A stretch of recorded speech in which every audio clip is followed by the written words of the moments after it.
Some good games came out this year, some bad games came out this year, but we're keeping it positive, okay? That we're talking about that sweet nectar, yummy in my tummy in this video, okay? Not much need for an intro. I played a couple of free Steam indie games this year, so I just want to run through those real quick. They're all really short, they're just worth checking out. Killfish is like a Doom-inspired boomer shooter where you have the one gun from Doom that's like a shotgun and it's a grapple hook. But now it's also a rifle that can shoot a beam that goes through enemies, and I played this listening to the Teen Beach Movie soundtrack. It's not the most in-depth game out there, but it takes you like 20 minutes to finish it, so once you're like done with the game, the game is done, you know, you're finished. It doesn't try to drag you along for another hour with mechanics you've already kind of mastered. But yeah, just short fun game, worth your time and the $0 it costs. Dust and Aliens is a first-person shooter roguelite, and that's kind of it.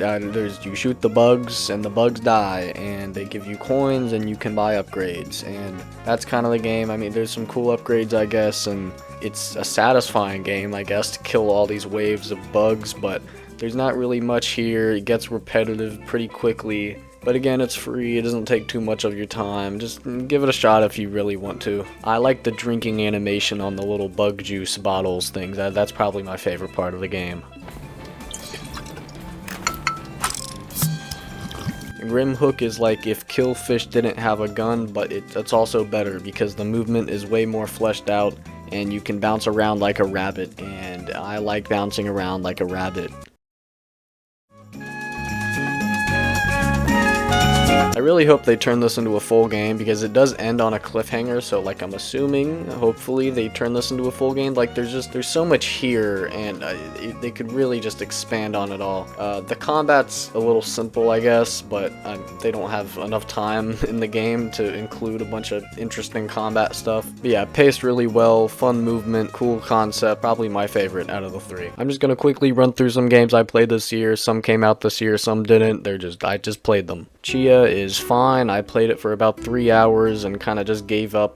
The movement's cool, I guess, but it did not really engage me. It feels very Ubisofty with how you just go here and do that, go here and do that. Sometimes the graphics look really good, and then sometimes it looks like a Roblox game, and not one of the good ones. Pineapple on Pizza is a game I played 5 minutes ago. It's free, it's 10 minutes long, and just go play it. I'm not going to say anything, just go and enjoy it. F-Zero 99 is 99% fun and 1% Nintendo just make a new F-Zero game. Garten of Banban.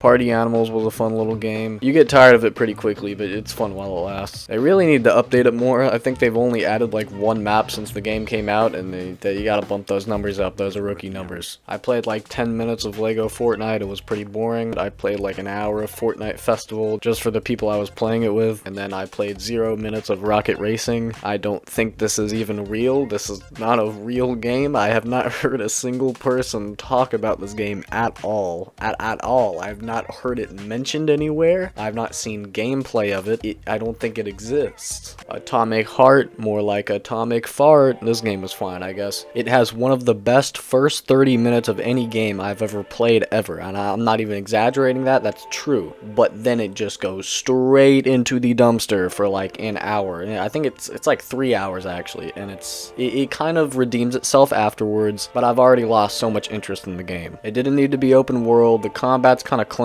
sometimes, and I just want a new BioShock. I played Portal 1 for the first time ever, and it was as good as people said it was. I'll play the second one at some point. I have it like bought, I just haven't played it yet. Counter-Strike 2 is Counter-Strike 1 except 2. Overwatch 2 is Overwatch 1 except 2. I played Oddworld Stranger's Wrath for the first time, and I really liked it, and I think I might make a video on it at some point, I'm not sure.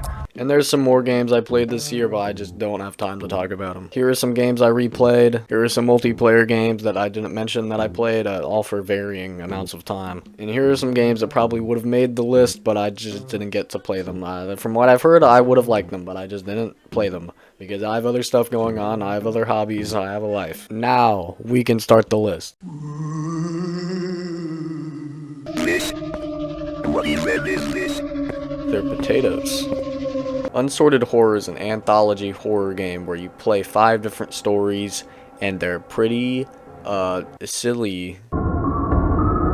Oh, hey there. This is like the 4th free game I've mentioned in this video, but the reason why this one made the list is because I feel like I should be paying money to play this. It's such a polished, quality experience. The gameplay here isn't anything super interesting. You're kind of walking around most of the time, or you're just selecting something, maybe you're operating a cool machine, but you don't play it for the gameplay, you play it for the atmosphere.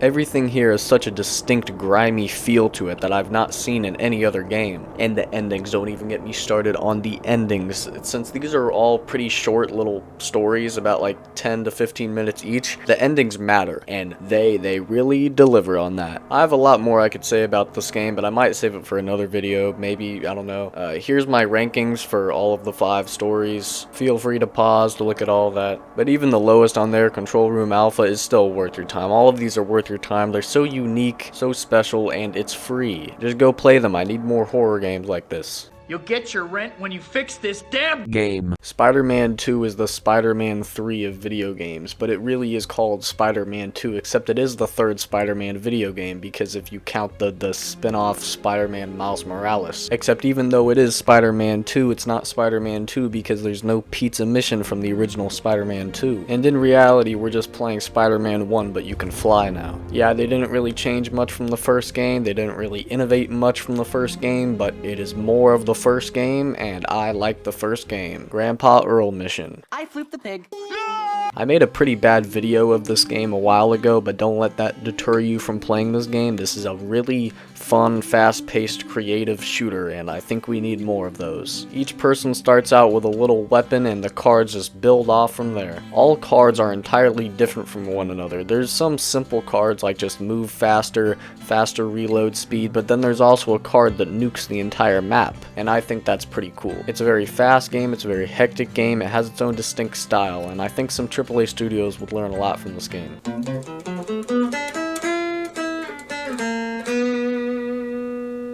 Did you guys know I can play guitar? Hi-Fi Rush is what happens when you take every good part of a hack and slash game and make it move to the beat. And that's what makes this game unique. The other parts of the game are good still. Like, it sounds good, it looks good, it plays good, but that's really the main thing keeping you playing. And I don't really think I need to mention this, but yeah, the music is amazing. And wow, Xbox made this. They can make fun games now. They put Blender Ball in this game. This is amazing. Yes, I am putting a remastered Flash game on my top 15 of the year, and I have no shame at all. This is a fun, addicting game where I can give ice cream to Shaggy from Scooby-Doo. Look at Mitch, he's so happy. I'll do anything for you, Mitch. I don't care if the gameplay's pretty simple, okay? I had fun with this game. Look at my guy, his name is Giuseppe. We also got Petey over here, he works the food truck. He shits in every 4th cup. This is one of the most slept on games of the entire year, okay? There's Blender Ball. They have Blender Ball in this game. Please remaster the other Papa's games, please. Please.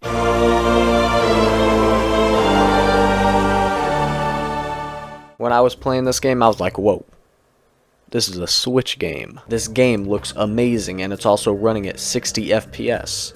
On the Switch. We all know the Switch can't even run the Grinch game. Out of all of the sci-fi games I've played in my day, this one feels the most alien, and it only takes place on one planet. All of these creatures and themes and places are so different, but you go through them all so seamlessly. Besides a couple of loading screens here and there, but shh. The combat's really baby easy goo gaga mode with the auto lock on, but the bosses are really cool, so it kind of makes up for that. Now they just have to remaster the 2nd and 3rd one, and then release the 4th one, and then I will be happy. Autobots, roll out! Armored Core 6 is like a junk food game for me. You play as a robot with a bunch of guns and you shoot some other big robots with guns. And then I'm like, yeah, testosterone. People are really overhyping the difficulty for this game. Like, I feel crazy saying that this game isn't really that hard. I mean, there's definitely hard parts to it, but everything else is pretty easy-ish. But I don't care either way. I'm blowing up giant robots and I'm having a good time blowing up giant robots. robots. They trick you by showing all of this cool customization options you can have in all these different playstyles, even though you're probably just gonna stay with one thing for the whole game. Come for the blowing up big robots with cool robot gun arms, and stay for the blowing up big robots with cool robot gun arms. Pikmin is Pikmin. There are no other games like Pikmin besides Pikmin and Pikmin. There is also no other game as stressful as Pikmin. You have 30 in-game days to collect 30 ship parts, and the feeling you get when you don't collect a single ship part in one day, there is no other experience in life that will bring you that much dread. I feel like I appreciate this game the more I play the other ones, since this one just feels so different. Unlike the other games, your character here is just alone on this planet with these Pikmin things and this thing and that thing and a bunch of other things too. Out of all of the big Nintendo protagonists, Olimar is by far the most fleshed out. I love the little diary logs at the end of each day. It adds so much to the character and it really makes me care about him. They don't make him like they used to. RPG. I have not played a turn-based RPG from beginning to end since Undertale, and that game came out 9 years ago. So you know this game's really good when I tell you I finished it from beginning to end. And I also feel like playing it more now. All of the usual RPG slop is thrown out of the window off a cliff into an active volcano. When I'm afraid to walk up to an enemy in this game, it's not because I'm scared of how much time I'm gonna waste. I'm just scared he's gonna beat my ass. It's definitely on the easier side, but it's so charming, it's so creative. You can visit Yoster Isle. That's where I was born. There is so much to see and so much to do, and it's all packed into this 12-hour game. And I like that. You're ugly, you're disgusting, I'm gonna kill you, give me $200. I made a video on this game a couple months ago, and I think I did a pretty good job with it. I think you should watch that if you want my full thoughts. But I just think this is a really interesting, eerie indie game that has flown so far under the radar. There's not a single word spoken besides a couple grunts, I guess, and they're able to tell such a more interesting, in-depth story than all of these games with their, The game flows between each mechanic so fluidly, the art direction is beautiful, and the music is Go play this game right now, or I'm gonna beat you up. Just kidding, I love you. Pizza! Pizza! Pizza! Pizza! This game had me going like...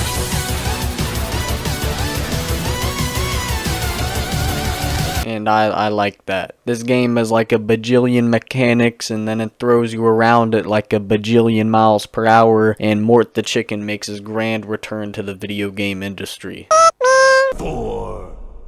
Pikmin 4, more like Pikmin more, because there's so much more than I thought there would be. Start out the game, oh, it's a normal Pikmin game, right? No, there's a dog now. You can go underground now. You can freeze the water now. There's such a constant sense of progression that just keeps you playing and playing, and that's exactly what I did. I kept playing and playing. And then I got 100%, and then I was like, I want to play more. Everything just feels so good to do in this game. Getting a whole army of Pikmin to attack a wall, getting all these little materials sucked up into your ship, crashing into enemies with Ochi. If you like video games, you'll like this game. Go play the game. Hey guys, it's me, Elephant Mario. You guys already know this game is a masterpiece. I made a video on this game. Go watch the video. Everything in this game just works, and the things that don't work are in such small amounts that it doesn't detract from the experience at all. There's so much detail, so much personality, so much just everything in this game. Every level is entirely distinct, and the ones that do recycle ideas do it in a unique way. Best 2D Mario game since Super Mario World, the top 5 Mario game just in general. If you haven't played this game yet, what are you doing with your life?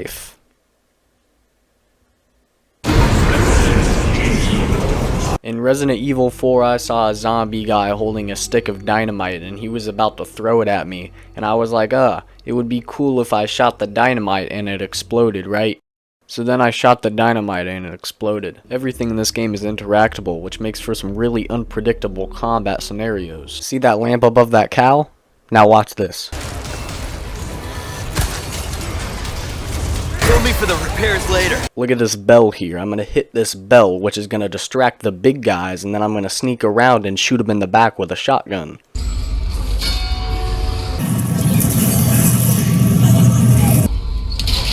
The game is just so replayable. You can tackle objectives in all these different ways. You could kill this guy and just shoot him, Or you could drop him in the lava pit. You could just kill this guy the normal way, or you throw a golden egg at him. There are also so many memorable parts in this game, like oh my god. You got the little village part where he's like, hey, where's everybody going? Bingo. And then you got the lake monster fight, you got the minecart part, you got this guy, you got this part, you got the buggy guys. Right when you think things are all calm, it's all good now. You did it.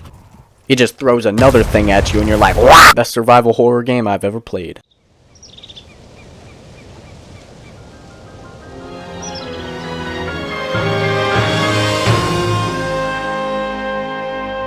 Tears of the Kingdom is the game of the games. There's just such a sense of adventure that you won't experience in any other game. Remember how people were calling Breath of the Wild a masterpiece, a perfect game with only a few missteps? Well, this is a masterpiece, a perfect game with only no missteps. I feel horrible fast traveling because it's less time I get to spend in this beautifully crafted world. Everything down to the last detail is made with love. There's just everything here and you can do everything here in any way you want. You can be peacefully wandering a field just soaking in all of the atmosphere, or you can just fight a giant pigman. You can make a flying bike, or you can make this thing. You can jump from the sky to the ground to the underground in 30 seconds, and it just feels amazing. I could go on and on about everything I love about this game, but do you really need me to say that?